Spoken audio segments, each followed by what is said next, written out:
அஸ்ஸலாமு அலைக்கும் வரஹ்மத்துல்லாஹி வபரகாத்துஹ். பிஸ்மில்லாஹிர் ரஹ்மானிர் ரஹீம். கண்ணியத்திற்குரிய எல்லாமல்ல அல்லாஹுவின் நல்லடியார்களே, அன்பார்ந்த சகோதரர்களே, சகோதரிகளே,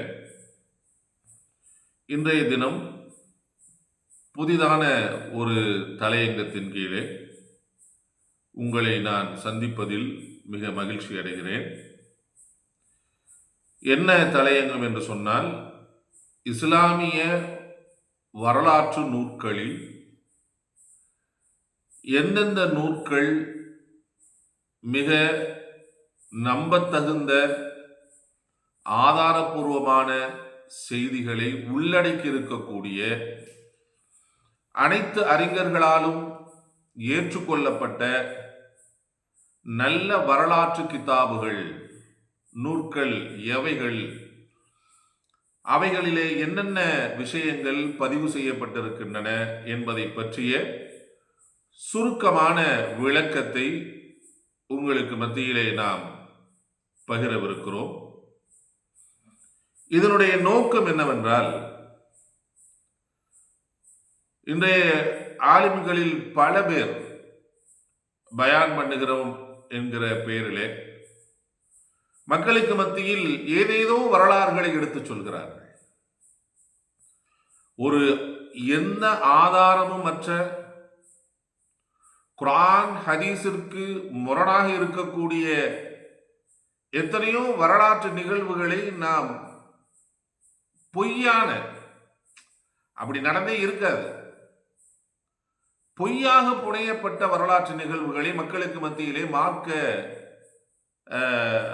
உபன்யாசம்ங்கிற பேரில், மார்க்க பயான்கள்ங்கிற பேரில் ஏராளமாக எடுத்து சொல்லப்படுகிறது. இதனால் தவறான செய்திகள் மக்களிடத்திலே, தவறான நம்பிக்கைகள் மக்களிடத்திலே விதைக்கப்படுகின்றன. அப்ப இது தடுக்கப்பட வேண்டும் என்று சொன்னால், மக்களிடத்தில் ஒரு ஒரு விழிப்புணர்வு என்பது வேண்டும். எப்படி ஹதீஸ்ல இது சரியான ஹதீஸ் தானா, இது லைஃபான ஹதீஸா, இது சஹீஹ்ல எந்த வகையாக இருக்கிறது அப்படிங்கிற அந்த விஷயத்தை, இது சஹீஹா லைஃபா என்று பிரித்துணர்ந்து நாம் ஏற்றுக்கொள்ள வேண்டும் என்கிற ஒரு விழிப்புணர்வு மக்களிடத்தில் நிறைய இல்லாவிட்டாலும் பரவலாக என்ன செய்யப்பட்டிருக்கிறதுனா ஏற்பட்டிருக்கிறதை போன்று, வரலாற்று கிதாபுகள்ங்கிற ரீதியிலையும் என்ன செய்யணும்னா நமக்கு அந்த ஒரு விழிப்புணர்வு என்பது ஏற்பட வேண்டும். ஒருவர் ஒரு வரலாற்றை சொல்கிறார் என்று சொன்னால், முதலில் அந்த வரலாற்றை நீங்கள் எந்த கிதாபிலிருந்து நீங்கள் எடுத்து சொல்கிறீர்கள் என்ற ஒரு கேள்வி நம்ம இடத்திலிருந்து என்ன செய்யணும், வரணும். உலகளாவிய அளவில் இருக்கக்கூடிய அறிஞர்களுக்கு மத்தியிலும் முன்னால் இருந்தவர்கள், இன்றைய காலகட்டத்தில் இருக்கக்கூடியவர்கள், எல்லோராலும் ஏற்றுக்கொள்ளப்பட்ட நம்பத்தகுந்த ஆதாரபூர்வமான செய்திகள் அடங்கிய வரலாற்று நூல்கள் என்ன செய்கிறதுனா இருக்கிறது. அந்த நூல்களிலிருந்து ஒரு செய்தி எடுத்து சொல்லப்படுகிறது என்று சொன்னால், நிச்சயமாக அந்த செய்திகள் என்ன செய்யாது அப்படின்னா குர்ஆனுக்கு முரணாகவோ, ஹதீஸுக்கு முரணாகவோ, இஸ்லாமிய அக்கீதாவிற்கு முரணாகவோ என்ன செய்யாதுன்னா நிச்சயமாக இருக்காது. அது அல்லாத பொய்யாக புனையப்பட்ட நிறைய வரலாற்று கிதாபுகள் என்ன செய்கிறது இருக்கிறது. அது நம்ம வருஷப்படுத்தி எல்லாம் சொல்ல முடியாது. நிறைய என்ன செய்கிறது, அது பொய்யான செய்திகளாகவே அடங்கி இருக்கக்கூடிய வரலாற்று நூல்கள் என்ன செய்கிறது இருக்கிறது. அதிலிருந்து எடுத்து சொல்லப்படக்கூடிய பொய்யானவைகள் இஸ்லாமிய அக்கீதாவுக்கு முரணாக இருக்கிறது, குர்ஆனுக்கு முரணாக இருக்கிறது, ஹதீஸுக்கு முரணாக இருக்கிறது. அதையெல்லாம் பற்றி கவலைப்படாமல் என்ன செய்கிறார்கள் என்று சொன்னால், சில ஆலிம்கள் அந்த செய்திகளை மக்களிடத்திலே சர்வசாதாரணமாக எடுத்து சொல்கிறேன். நான் இந்த கிதாபில் இருந்தா பார்த்து சொல்றேன், நான் பொய்யா சொல்றேன், இந்த கிதாபில் பதிவு செய்யப்பட்டு இருக்கிறது என்பதாக சொல்கிறார்கள். அரபியில் எழுதப்பட்டு விட்டால் அவை அனைத்தும் சரியானதுதான் என்கிற முடிவுக்கு நாம் வந்துவிடக்கூடாது. ஆதாரபூர்வமானதாக இருக்கிறதா என்பதை நாம் என்ன செய்யணும், உணர்ந்துதான் அதை நாம் எடுக்க வேண்டும் என்கிற அந்த விழிப்புணர்வு அந்த ஆலிம்களுக்கும் என்ன செய்யணும், ஏற்பட வேண்டும். அல்லாஹ் சுப்ஹானஹு வ தஆலாவே அனைவருக்கும் விளக்கத்தை தருவதற்கு போதுமானவன். ஸோ அந்த அடிப்படையில் நாம இஸ்லாமிய வரலாற்று கிதாபுகள்ல என்னென்ன கிதாபுகள் நம்பிக்கைக்குரிய ஆதாரபூர்வமான செய்திகளை கொண்டிருக்கக்கூடிய கிதாபுகள் என்பதை வரிசைப்படுத்தி அதில் என்னென்ன விஷயங்கள் சொல்லப்பட்டிருக்கிறது என்பதை பற்றிய விஷயங்களை இந்த பதிவின் மூலம் உங்களுக்கு நாம் தொடராக சொல்லவிருக்கிறோம். அதற்கு முன்பாக ஒரு விஷயத்தை நாம் என்ன செய்யணும்னா புரிந்து கொள்ள வேண்டும். வரலாறு அப்படி என்பது தமிழில் பொதுவாக சொல்லப்படுகின்ற வார்த்தை. இந்த வரலாறு என்கிற இந்த வார்த்தையை அரபியில குறிப்பதற்கு 2 வார்த்தைகள் பயன்படுத்தப்படுகிறது. ஒன்று அத்தாரீக் என்பதாக பயன்படுத்தப்படுகிறது, இன்னொன்று அஸ்ஸியர் என்பதாக பயன்படுத்தப்படுகிறது. ரெண்டையுமே நீங்க தமிழ்ல மொழிபெயர்த்தீங்கன்னா வரலாறு என்றுதான் என்ன செய்வாங்க, மொழிபெயர்க்க முடியும். ஆனால் தாரீக் என்கிற வார்த்தைக்கும் சியர் என்கிற வார்த்தைக்கு இடையில என்ன இருக்குன்னா ஒரு வித்தியாசம் இருக்கிறது. என்ன அப்படின்னா, தாரீக் என்று சொன்னால் தாரீகினுடைய தாரீஃபாக சொல்லுகின்ற போது இல்முன் திராசத்துல் மாதி, அது கடந்த காலத்தை பற்றி அறிந்து கொள்ளக்கூடிய ஒரு இல்மு. இஸ்மிலுல் ஜம வ தன்தீம் வ தஃப்சீருல் மஅலூமாத். அந்த வரலாறு எப்படி இருக்கும்னா, அது தொகுக்கப்பட்டு அது முறைப்படுத்தப்பட்டு அதனுடைய விஷயங்கள் ஒன்றன் பின் ஒன்றாக வரிசைப்படுத்தப்பட்டு அதில் என்ன சொல்லப்பட்டிருக்கும், எது சம்பந்தமாகும் என்றால் அனில் அஹ்தாஸ், முந்தைய காலத்தில் நடந்த நிகழ்வுகள் சம்பந்தமாக, அந்த காலகட்டத்தில் வாழ்ந்த பலதரப்பட்ட மக்கள் சம்பந்தமாக, ஒவ்வொரு மக்களுடைய கலாச்சாரங்கள் சம்பந்தமாக, ஒவ்வொரு காலகட்டத்தில் எந்தெந்த காலகட்டத்தில் என்னென்ன நடந்துச்சு அப்படிங்கிற இந்த விஷயத்தை விவரிக்கக்கூடிய ஒரு இல்மு தான் தாரீக் என்பதாக சொல்லுவாங்க.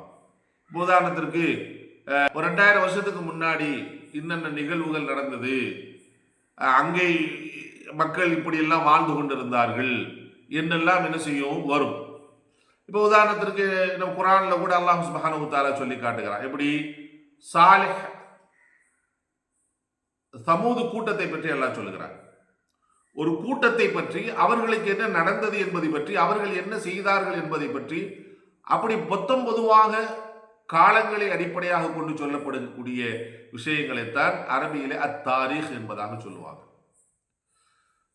இங்கிலீஷ்ல சொல்லுவாங்க ஹிஸ்டரின்னு என்ன செய்வாங்க சொல்லுவாங்க.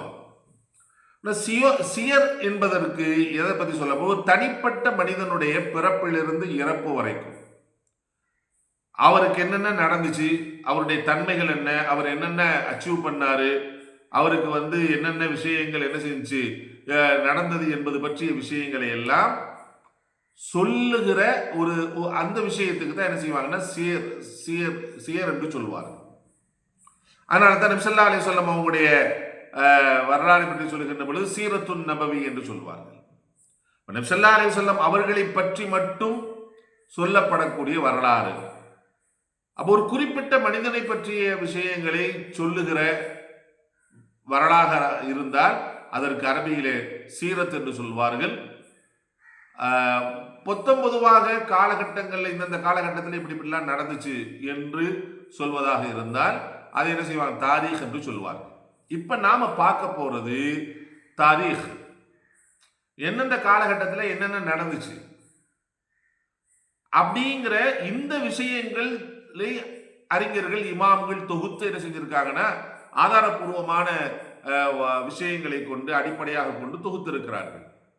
அவ்வாறு தொகுக்கப்பட்ட கிதாபுகள்ல மிகச்சிறந்த கிதாபாக அனைத்து அறிஞர்களாலும் ஒப்புக்கொள்ளப்பட்ட ஒரு கிதாபு தான் இமாம் இப்னு கஸீர் அல் பிதாயா வ நிஹாயா என்று சொல்லக்கூடிய ஒரு கிதாப். இந்த கிதாபை இமாம் இப்னு கஸீர் ரஹ்மத்துல்லாஹ் அவர்கள் என்ன செஞ்சிருக்காங்கன்னா இந்த கிதாபை தொகுத்திருக்கிறார்கள். இப்னு கஸீர் ரஹ்மத்துல்லாஹ் அவர்கள் மிகப்பெரிய பிரசித்தி பெற்ற ஒரு அறிஞர். அவர்கள் தப்சீர் இப்னு கஸீர் என்பதாக என்ன செஞ்சிருக்காங்கன்னா அந்த கிதாபை அவர்கள் என்ன செஞ்சிருக்காங்க, அவர்கள் அந்த கிதாபை தொகுத்ததும் அவர்கள் தான். நிறைய கிதாபுகள் என்ன செஞ்சிருக்காங்க, அவங்க தொகுத்தும் இருக்கிறார்கள். அதுல அவர்கள் தொகுத்ததில் மிக முக்கியமான மிக பிரபல்யமான கிதாபா எப்படி தப்சீர் இப்னு கசீர் இருக்கிறதோ, தப்சீர்கள்ல தப்சீர் இப்னு கசீர் இருக்கிறதோ, அது மாதிரி வரலாற்று கிதாபுகள்ல மிக தலையாய ஒரு இடத்தை பிடிக்கக்கூடிய ஒரு கிதாபாக அறிஞர்களால் அங்கீகரிக்கப்பட்ட ஒரு கிதாபு தான் அல் பிதாயா ஒன் நிஹாயா என்று சொல்லக்கூடிய கிதாப். இந்த கிதாபினுடைய முகத்திமாவில இமாம் இப்னு கஸீர் ரஹ்மத்துல்லாஹி அவர்களே என்ன செஞ்சிருக்காங்கன்னா, இந்த கிதாபில் நான் என்ன தொகுத்து உங்களுக்கு கொடுத்திருக்கேன் என்பதை பற்றி மிக சுருக்கமாக என்ன செஞ்சிருக்காங்க, நமக்கு சொல்லி காட்டி இருக்கிறார்கள். என்னது என்று சொன்னால், முதல்ல ஹம்து ஸலவாத்துக்கு பின்னாடி அம்மா பஅது புகழறைக்கு பின்னால் ஃபஹாதல் கிதாப், இந்த கிதாபிலே அதுக்குரு ஃபீஹி பிஅவுனில்லாஹி வ ஹுஸ்னி தௌஃபீகிஹி மா யஸ்ஸரஹு அல்லாஹு தஆலா பிஹவுலிஹி வ குவத்திஹி, அல்லாஹ்வுடைய மிகப்பெரிய அருளாலும் அவனுடைய உதவியினாலும் அவனுடைய சக்தியினாலும் எனக்கு எதை லேசாக்கி கொடுத்தானோ அதை நான் இந்த கிதாபிலே குறிப்பிட்டிருக்கிறேன். எதிலிருந்து என்று சொன்னால் மிதிக்ரி மப்தஅல் மக்லூகாத், படைப்பினங்கள் எவ்வாறு படைக்கப்பட்டன என்ற அந்த ஆரம்ப செய்தியிலிருந்து நான் இந்த கிதாபில் நான் குறிப்பிட்டிருக்கிறேன். மின் ஹல்கில் அர்ஷ், அல்லாஹ் அர்ஷை எப்படி படைச்சான், வானங்களை எவ்வாறு படைத்தான், பூமிகளை எவ்வாறு படைத்தான், அதில் உள்ளவைகளை எவ்வாறு படைத்தார், மலக்குமார்கள் எவ்வாறு படைக்கப்பட்டார்கள், ஜின்னும் ஷயாத்தீன்களும் எவ்வாறு படைக்கப்பட்டார்கள், கைஃபியத் ஹல்க் ஆதம் அலைஹிஸ்ஸலாத்து வஸ்ஸலாம், ஆதம் அலைஹிஸ்ஸலாத்து வஸ்ஸலாம் அவர்களை அல்லாஹ் சுப்ஹானஹு வ தஆலா எப்படி படைத்தான் என்று அப்படி தொடர்ச்சியா அங்கிருந்து மப்த அல் ஹல்க நான் சொல்லிக்கிட்டே வர்றேன். அதோடு நான் அதுல என்ன குறிப்பிட்டிருக்கேன், கிஸஸுன் நபியின், நபிமார்களுடைய வரலாறுகளையும் நான் அதிலே குறிப்பிட்டிருக்கிறேன். அதோடு வமாஜரா மஜ்ரா தாலிக இலா ஐயாமி பனி இஸ்ராயில் வ ஐயாமில் ஜாஹிலிய்ய, பனி இஸ்ரவேலர்களுடைய காலகட்டத்தில் என்னெல்லாம் நடந்துச்சு, யாரெல்லாம் நபிமார்கள் அனுப்பப்பட்டாங்க, அந்த காலகட்டத்தில் என்னென்ன நிகழ்வுகள் எல்லாம் நடந்தது என்பதை அதில் நான் குறிப்பிட்டிருக்கிறேன். ஐயாமுல் ஜாஹிலிய்யா, ஐயாமுல் ஜாஹிலியா என்று சொன்னால் ஈசா அலைஹிஸ்ஸலாத்து வஸ்ஸலாம் அவர்கள் விண்ணுக்கு உயர்த்தப்பட்டதற்கு பின்னால் இருந்து நபி ஸல்லல்லாஹு அலைஹி வஸல்லம் அவர்களுக்கு நபித்துவம் கொடுக்கப்படக்கூடிய காலகட்டம் வரைக்கும் இருக்கின்ற காலத்தை வரலாற்று ஆசிரியர்கள் என்ன செய்யறாங்கன்னா ஐயாமுல் ஜாஹிலியா என்பதாக குறிப்பிடுறாங்க. அந்த காலகட்டத்தில் என்னெல்லாம் நடந்துச்சு என்பதையும் நான் அதில் குறிப்பிட்டிருக்கிறேன். ஹத்தா தத்தஹிய நுபுவா இலா ஐயாமி நபியினா முஹம்மது ஸல்லல்லாஹு அலைஹி வஸல்லம், நபி ஸல்லல்லாஹு அலைஹி வஸல்லம் அவர்களுக்கு நபித்துவம் கிடைக்கின்ற வரைக்கும் இருக்கிற அந்த காலகட்டத்தில் என்னெல்லாம் நடந்துச்சு என்பதையும் நான் குறிப்பிட்டு காட்டியிருக்கிறேன். அதோடு நபி ஸல்லல்லாஹு அலைஹி வஸல்லம் நபித்துவத்துக்கு பின்னாடி ஃபனதுகுரு சீரத்துஹு கமா யன்பகி ஃபதஷ்ஃபி ஸுதூர் வல் கலீல் ஃபதஸீஹு தா அனில் அலீல், அற்புதமான வார்த்தையை அவர்கள் போட்டிருக்கிறார்கள். அதில் நபி ஸல்லல்லாஹு அலைஹி வஸல்லம் உடைய வாழ்க்கை பற்றிய ஒரு சுருக்கமான வரலாற்றை நான் அதில் குறிப்பிட்டிருக்கிறேன். அது உள்ளங்களுக்கு உணர்வளிக்கக்கூடிய, உள்ளத்தில் இருக்கக்கூடிய ஒரு நோயாளிக்கு அந்த நோயை நீக்குகின்ற மருந்தாக விளங்குவதை போன்ற ஒரு அமைப்பில் நபி ஸல்லல்லாஹு அலைஹி வஸல்லம் சீராவை அதில் நான் குறிப்பிட்டிருக்கிறேன். சும்மா நதுகுருமா பஅத தாலிக இலா ஸமானினா, அதுக்கு பின்னாடி நபி ஸல்லல்லாஹு அலைஹி வஸல்லம் உடைய மௌத்துக்கு பின்னாடி அவங்களுடைய காலகட்டத்திலிருந்து நம்முடைய காலகட்டம் வரைக்கும் அவங்க நம்முடைய காலம் என்று எதை அவர்கள் குறிப்பிடுகிறார்கள் என்று சொன்னால் ஹிஜ்ரி 768 குறிப்பிடுகிறார்கள். அவர்கள் இந்த கிதாபை எழுதக்கூடிய அந்த காலகட்டம் என்னன்னா ஹிஜ்ரி 768. அந்த காலகட்டம் வரைக்கும் நடந்த நிகழ்வுகளை நான் என்ன செஞ்சிருக்கேன், இதுல குறிப்பிட்டு காமிச்சிருக்கேன். சரி, அதுக்கு பின்னாடி என்ன நடக்க போகுது அது நமக்கு தெரியாது. ஸோ அதனால அதுக்கு பின்னாடி நான் என்னத்தை கொண்டு வந்துட்டேன் அப்படின்னா, வனதுகுருல் ஃபிதன் வல் மலாஹிம வ அஷ்ராத்துஸ் ஸாஅ, அதுல இந்த உலகத்தின் முடிவு நேரத்தில் நடக்க போகின்ற குழப்பங்களாக, கியாமத் நாளுடைய அடையாளங்களாக இதெல்லாம் நபி ஸல்லல்லாஹு அலைஹி வஸல்லம் குறிப்பிட்டிருக்காங்களோ அதையெல்லாம் நான் கொண்டு வந்திருக்கிறேன். அதுக்கு பின்பாக அல் பஅத் வன் நுஷூர், எழுப்புதல் சம்பந்தமா, வஹ்வாலுல் கியாமா, அந்த மறுமை நாளையில எழுப்பப்படுகின்ற பொழுது என்னென்ன அமளிதுமளிகள் எல்லாம் நடக்கும் என்பதையும், சும்ம சிவத்து தாலிக வமா ஃபீ தாலிகல் யௌம், அதை பற்றிய வர்ணனைகளையும், அந்த நாளில் என்னெல்லாம் நடக்கும் என்பதை பற்றிய செய்திகளையும் அதில் நான் குறிப்பிட்டிருக்கிறேன். அமா யகூ ஃபீஹி மின் உமூரில் ஹாயிலா, அந்த நேரத்தில் என்னென்ன கடுமையான என்னென்ன அமளிதுமளிகள் எல்லாம் நடக்கும் என்பதை நான் அதில் குறிப்பிட்டிருக்கிறேன். சும்ம சிவத்துன்னா சும்ம சிவத்துல் ஜினான் வமா ஃபீஹா மினல் கைராத்தில் ஹஸான், அல்ல நரகத்தை பற்றி உரித்தான குறிப்புகளை அதை பற்றியான வர்ணனைகளை நான் குறிப்பிட்டிருக்கிறேன். சொர்க்கத்தை பற்றியும் அதில் உள்ள இன்பங்களை பற்றி உரித்தான வர்ணனைகளையும் அதிலே நான் குறிப்பிட்டிருக்கிறேன். இது அல்லாத அதோடு சம்பந்தப்பட்டிருக்கக்கூடிய விஷயங்களையும் அதிலே நான் குறிப்பிட்டிருக்கிறேன். இதெல்லாம் நான் எங்க இருந்து தொகுத்திருக்கேன்னா சும்மா இஷ்டத்துக்கு நான் அடிச்சு விடல. وما ورد في ذلك من الكتاب والسنة وآثار والأخبار المنقولة المقبولة عند العلماء ورثة الأنبياء. குர்ஆனில் இருந்தும் ஹதீஸில் இருந்தும் நபிமார்களுடைய வாரிசுகளாக இருக்கக்கூடிய உலமாக்களின் மூலமாக நக்கல் செய்யப்பட்ட ஆதாரபூர்வமான செய்திகளை கொண்டும் அல்-ஆஹிதீன மின் மிஷ்காத்தின் நுபுவா அல்-முஸ்தஃபீஃப முஹம்மதிய்யா அலா மன் ஜாஅ பிஹல் அஃதலு ஸலாத்து வஸ்ஸலாம். நபி ஸல்லல்லாஹு அலைஹி வஸல்லம் அவங்களுடைய சொல் செயல் அங்கீகாரம் அவங்களுடைய அந்த ஹதீஸுகளில் இருந்து தேர்ந்தெடுக்கப்பட்ட அந்த செய்திகளிலிருந்து உலமாக்கள் என்ன நமக்கு நக்கல் பண்ணியிருக்காங்களோ அதிலிருந்து இருக்கக்கூடிய செய்திகளையும் அதிலே நான் குறிப்பிட்டிருக்கிறேனே தவிர வலஸ்னா நதுகுரு மினல் இஸ்ராயிலியாத், அதில் நம்ம பொய்யான செய்திகளை எல்லாம் நம்ம என்ன செய்யல அதில் குறிப்பிடலை. அது மாதிரி யூதர்கள் சம்பந்தமாக அதை வந்து இஸ்ராயேலியாத்துன்னு சொல்லுவாங்க. பொதுவாக பொய்யான செய்திகளுக்கு இஸ்ராயேலியத்துன்னு சொல்லுவாங்க. அல்லது என்ன செய்வாங்க அப்படின்னா இஸ்ராயல்கள் பனி இஸ்ரவேலர்கள் என்னெல்லாம் சொன்னாங்களோ அதையெல்லாம் இஸ்ராயேலியாத்துன்னு சொல்லுவாங்க. இல்லாம அதன ஷாரிஃபி நக்லிஹி மிம்மா லா யகாஃபு கிதாபல்லாஹி வ சுன்னதி மிம்மா லா யுகாலிஃபு கிதாபல்லாஹி வ சுன்னதி ரசூலுல்லாஹி ஸல்லல்லாஹு அலைஹி வஸல்லம். அந்த இஸ்ராயேலியத்தில் கூட ஒரு சில செய்திகளை நான் குறிப்பிட்டிருக்கிறேன். எதை குறிப்பிட்டிருக்கேன்னா எதை சொல்வதற்கு இஸ்லாத்தில் அனுமதி இருக்கிறோ அதை நான் குறிப்பிட்டிருக்கிறேன். எப்பேற்பட்ட செய்தினா குர்ஆனுக்கும் ஹதீஸுக்கும் முரண் இல்லாத செய்திகளை இதில் நான் குறிப்பிட்டிருக்கிறேன்.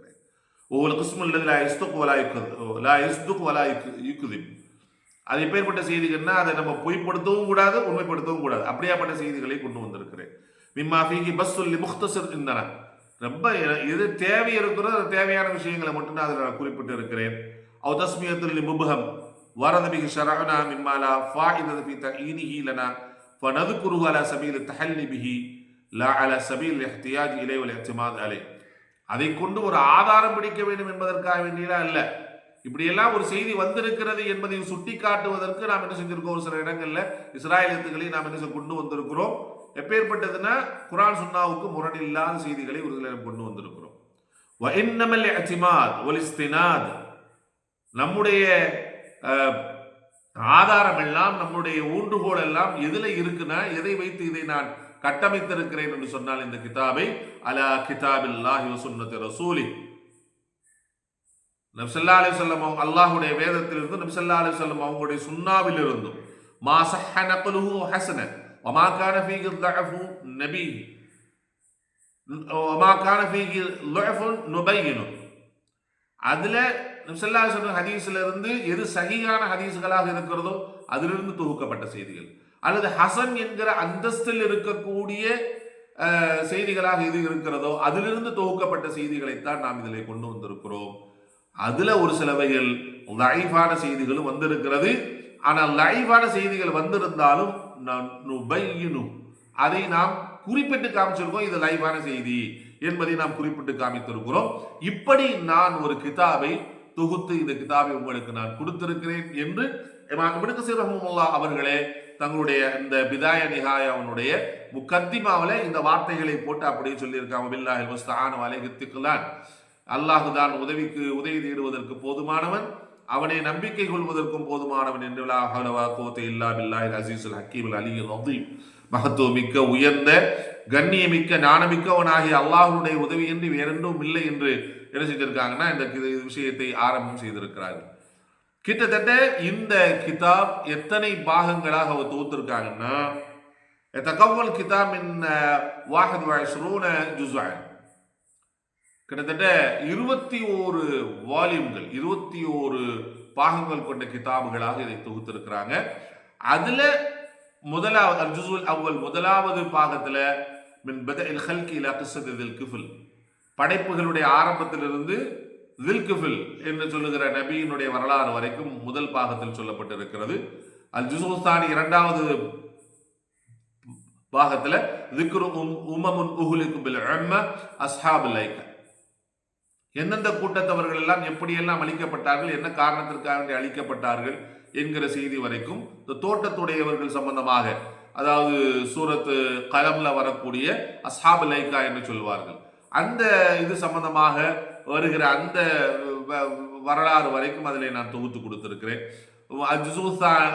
மூன்றாவது பாகத்துல லுக்மான் அலைஹிஸ்ஸலாம் அவர்கள் முதற்கொண்டு பதஅஸ்ஸீரத்துன் நபி ஸல்லல்லாஹு அலைஹி வஸல்லம் அவங்களுடைய வரலாறு ஆரம்பிக்கக்கூடிய காலகட்டம் வரைக்கும் இருக்கக்கூடிய எல்லா விஷயங்களையும் மூணாவது பாகத்தில் சொல்லப்பட்டிருக்கிறது. அல்-ஜுஸூ ராபி' நான்காவது பாடத்தில் பதஉல் வஹி இலா ஹிஜ்ர் வாஹித். நபி ஸல்லல்லாஹு அலைஹி வஸல்லம் உங்களுக்கு வஹி ஆரம்பித்ததிலிருந்து ஹிஜ்ரி 1 வரைக்கும் நடந்திருக்கக்கூடிய நிகழ்வுகளை அதில் தொகுத்து சொல்லப்பட்டிருக்கிறது. ஐந்தாவது பாகத்தில் ஹிஜ்ரி 2 ஹிஜ்ரி 4 வரைக்கும் நடந்த நிகழ்வுகளும், ஆறாவது பாகத்தில் ஹிஜ்ரி 5 ஹிஜ்ரி 8 வரைக்கும் நடந்த நிகழ்வுகளும், ஏழாவது பாகத்தில் ஹிஜ்ரி 8 ஹிஜ்ரி 10 வரைக்கும் நடந்த நிகழ்வுகளும், அல் ஜுஸு ஸாமின் 8வது பாகத்தில் ஹிஜ்ரி 11வது வருடத்தில் நடந்தது. அதோடு ஸல்லல்லாஹு 15 ஹிஜ்ரி 11ல வர்ணம் அடைகிறார்கள். எனவே அதோடு சேர்த்து ஷமாயிலு தலாயிலு நுபுவா ஸல்லல்லாஹு குணாதிசயங்கள் பற்றியும் அவங்களுடைய நபித்துவத்தினுடைய தலாயில் அதற்கான ஆதாரங்கள், அவங்க நபி என்பதற்கான ஆதாரங்கள் என்னென்ன இருக்கிறது என்பது பற்றிய விஷயங்களையும் ஜுஸு ஸாமின்ல 8வது பாகத்தில் கொடுத்திருக்கிறார்கள். 9வது பாகத்தில் ஹிஜ்ரி 11 15 வரைக்கும் இருக்கக்கூடிய நிகழ்வுகள், 10வது பாகத்தில் ஹிஜ்ரி 16 ஹிஜ்ரி 40 வரைக்கும் நடந்த நிகழ்வுகள், 11வது பாகத்தில் ஹிஜ்ரி 40 ஹிஜ்ரி 65 வரைக்கும் நடந்த நிகழ்வுகள், 12வது பாகத்தில் ஹிஜ்ரி 66 102 வரைக்கும் நடந்த நிகழ்வுகள், 13வது பாகத்தில் ஹிஜ்ரி 103 191 வரைக்கும் நடந்த நிகழ்வுகள், 14வது பாகத்தில் 191 ஹிஜ்ரி 191 300 ஹிஜ்ரி 310 வரைக்கும் நடந்த நிகழ்வுகள், 15வது பாகத்தில் ஹிஜ்ரி 311 ஹிஜ்ரி 456 வரைக்கும் நடந்த நிகழ்வுகளும், 16வது பாகத்தில் ஹிஜ்ரி 456 ஹிஜ்ரி 605 வரைக்கும் நடந்த நிகழ்வுகளும், 17வது பாகத்தில் ஹிஜ்ரி 606 700 வரைக்கும் நடந்த நிகழ்வுகளும், 18வது பாகத்தில் ஹிஜ்ரி 701 768 வரைக்கும். இந்த நூல் தொகுக்கப்பட்ட காலகட்டம் அந்த காலகட்டம் தான். அது வரைக்கும் நடந்த நிகழ்வுகளை எல்லாம் அதில் குறிப்பிட்டிருக்கிறார்கள். 19வது பாகத்தில் அல் ஃபித்தன் வல் மலாஹின் கபல் அல் அபில்ல அலாமா துஸாஅ யௌமல் கியாமah.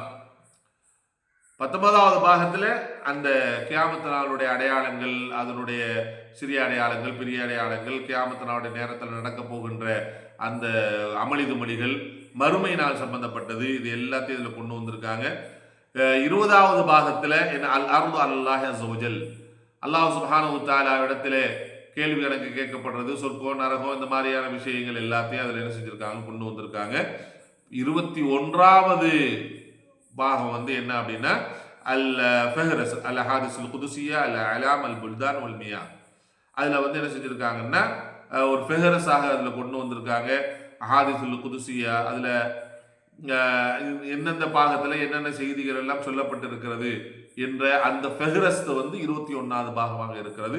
கிட்டத்தட்ட 21 பாகங்களை கொண்ட ஒரு நூலாக இமாம் இப்னு கஸீர் ரஹ்மத்துல்லாஹ் அவர்களால் தொகுக்கப்பட்ட ஒரு மிகச்சிறந்த ஆதாரபூர்வமான குர்ஆன் ஹதீஸை அடிப்படையாக கொண்டு சஹாபாக்களாலும் அஇம்மாக்களாலும் நம்பத்தகுந்த அடிப்படையில் இருக்கக்கூடிய செய்திகளை, அவர்களால் அறிவிக்கப்பட்ட செய்திகளை அடிப்படையாக கொண்டும் தொகுக்கப்பட்ட ஒரு அற்புதமான வரலாற்று கிதாபு தான் அல் பிதாயா வன் நிஹாயா என்று சொல்லுகிற கிதாப்.